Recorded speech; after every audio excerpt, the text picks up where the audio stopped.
we are focusing on one of the most structured and persistent disinformation campaigns run by the Kremlin, Operation Doppelgänger. As you may know it, Russia has been trying to interfere ideologically with propaganda within the Western countries for decades, such as during the Cold War. Nevertheless, these last few years, Putin's administration has accelerated its mission. That's why Russia invaded Ukraine on February 24th of 2022. Formally, Operation Doppelgänger is dated a few months after the invasion of Ukraine. The European Disinformation Laboratory states it started in May 2022. In this video, we will analyze the actors behind this influence campaign, the sophisticated mix of traditional and AI-driven techniques they employ. Then we will see the challenges associated with detecting these threats. And finally, we will conclude by stating the core theoretical concepts that explain its effectiveness.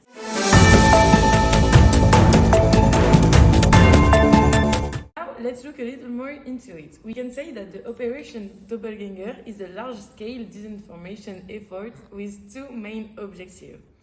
On the one hand, its main goal is to weaken Western help to Ukraine, especially concerning military and financial aid.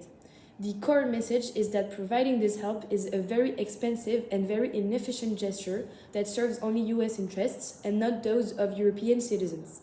This narrative aims to erode the political will to maintain a unified front against Russian aggression. On the other hand, the operation also aims to divide European and North American society by broadcasting pro-Kremlin and anti-Ukraine narratives. In terms of content, it tries to minimize the effectiveness of sanctions, for instance by portraying sanctions as ultimately hurting European economies more than the Russian state. They depict citizens tired of the war and its associated costs and link crises such as energy costs or inflation. Moreover, Putin's administration tries to demonize pro-Ukrainian governments. That's why they suggest that political leaders are corrupted. Regarding the key actors, the operation is able to persist thanks to various Russian private organizations such as the Social Design Agency, also known as the SDA, which is a key structure of Russian disinformation. Also, the SDA works alongside the Russian technology company called Struktura National Technology.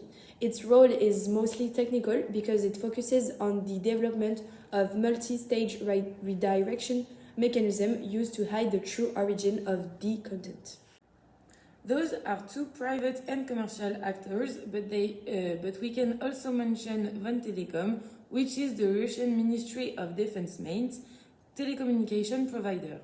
Its link to Operation Doppelgänger is crucial because it suggests a high level of state-backed support and therefore the disinformation operators benefits from access to secured official state networks. That makes a huge difference.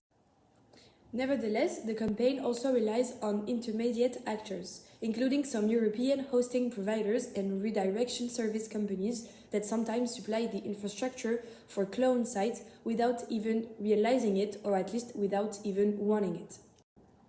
When it comes to explaining the success of the operation, we must explain that it really relies heavily on the strategic exploitation of major social media platforms, including X and Facebook, which serves as the primary distribution channels.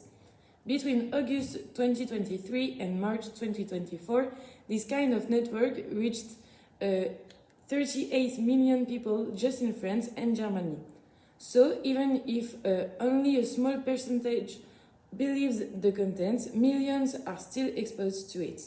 More than accounts, hackers also use coordinated advertising by purchasing paid advertisements on these platforms. Researchers estimate that this has permitted generating tens of thousands or even hundreds of thousands of dollars for American companies like X or Meta.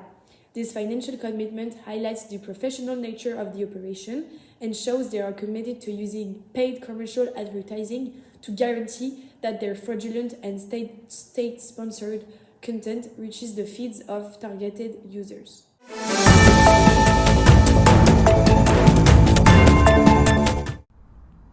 Now, let's move on to the second part. Which techniques and uses of AI make it so effective? What's important to understand is that this campaign mixes old-school manipulation with modern digital tools. And yeah, one of Doppelganger's main methods is website cloning, fake websites that look exactly like the real newspaper.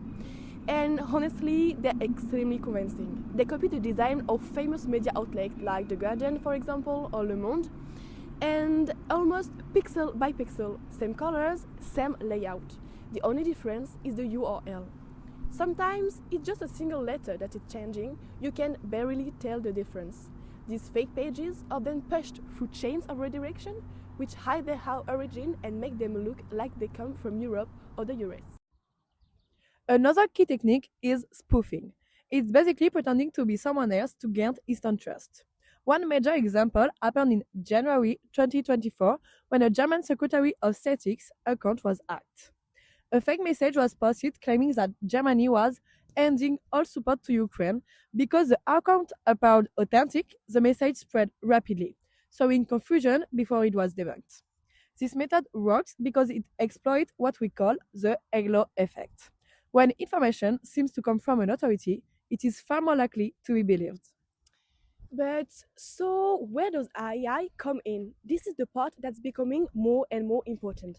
AI is used in three main ways. First, for generation content quickly. With generative model, they can create fake expert analysis, fake academic papers, or political commentaries written in several languages to adapt to each country.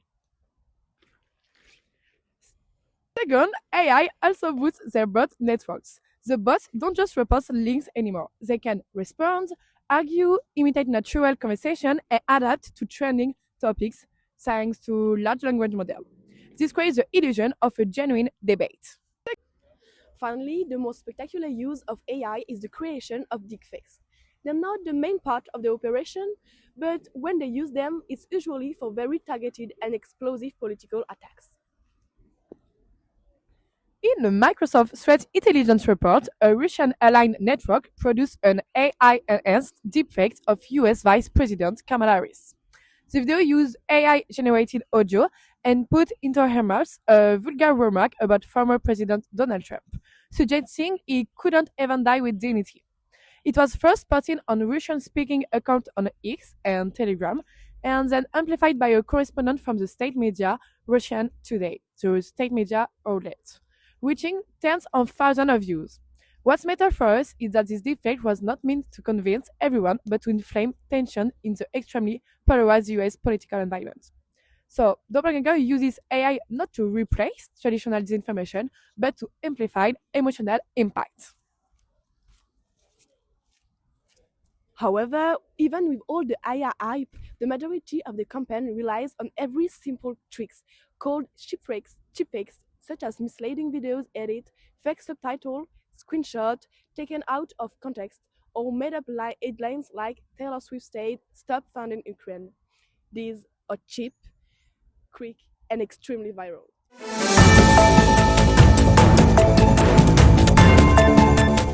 So how did the West find this big Russian influence job? The first warning did not come from a government, but from international teams of researchers and European NGOs. It all began in 2022. The European Union Disinfo Lab found and named the campaign Doppelgänger. In September 2022, they revealed the network of fake media websites. Another important group, Curium, helped a lot by doing the technical work. They found the servers, IP addresses, and domain name used to build the fake sites. Some other academic studies also contributed to the detection through the analysis of the dissemination of fake news. The funny part? Detections are made easier by Russia itself. The operation had simple mistakes, bad translations, and clear errors in the articles. But even with these mistakes, the machine still managed to make millions of readers across Europe confused. This makes us ask, how did governments fight back? The European Union is at the center of the strategic response. They put in place the Digital Services Act, the legal response to the vector used by Doppelgänger. With its very large online platform, it imposes obligations on online intermediaries to combat illegal content and disinformation. Its aim is to correct the insufficiency of moderation by a platform like Meta, which has a documented 95.2% false negative rate against Doppelgänger. They also include the Doppelgänger in the annual report of the European External Action Services and inaugurated the early warning system. Then, France is now pushing to expand its legal powers, wanting to use an intelligence algorithm originally used against terrorism to catch foreign digital interference. Because Doppelgänger is a global threat, the response has to be global too. France's new law is inspired by the American FARA, which forces foreign governments to be transparent about their influence and their actions in general. Australia and the UK adopted similar models, and a European proposal is being prepared. The US also stepped up with its FIMI initiative, a new framework for global action against disinformation. Finally, we must talk about the most powerful and sustainable countermeasure, pre-banking. The strategy aims to immunize the public against influence tactics and preparing citizens to recognize manipulated content. Based on cognitive psychology, it exposes people to disinformation techniques before they encounter them. By understanding manipulation methods, citizens become resistant to doppelganger tricks.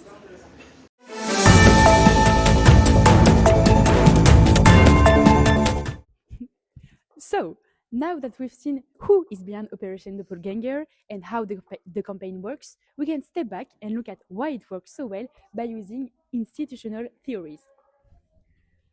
First of all, the campaign fits perfectly with the idea of international disinformation. Nothing here is accidental. The fake media sites, the cloned articles, the fabricated documents, they all imitate real journalism to borrow its authority.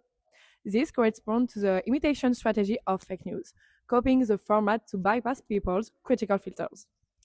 Yes, and from there, the campaign builds narratives that rely heavily on conspiracy thinking. Instead of complex explanation, it offers simple stories about hidden elites and secret plots. And because these narratives give the illusion of clarity, they spread extremely easily. This is reinforced by Manichaean framing, which divides the world between a corrupt West and a reasonable Russia. By simplifying everything into good versus evil, the campaign gets emotional reaction before rational ones. And emotion is central here.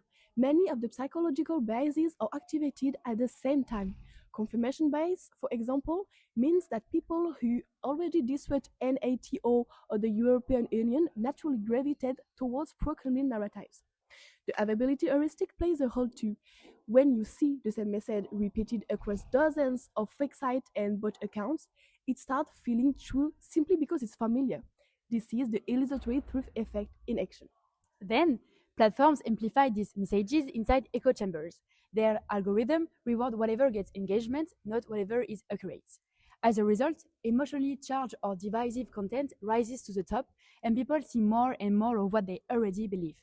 Doppelgänger exploits this dynamic perfectly. And then AI then purchases this even further. It contributes to the erosion of trust. Once people know that anything can be faked, everything becomes questionable. That's the liar dividend. In a polluted information space, even true evidence can be dismissed as fake. Thanks for watching! And if you found this useful, don't forget to like, to share, or to drop your thoughts in the comments. See you in the next one!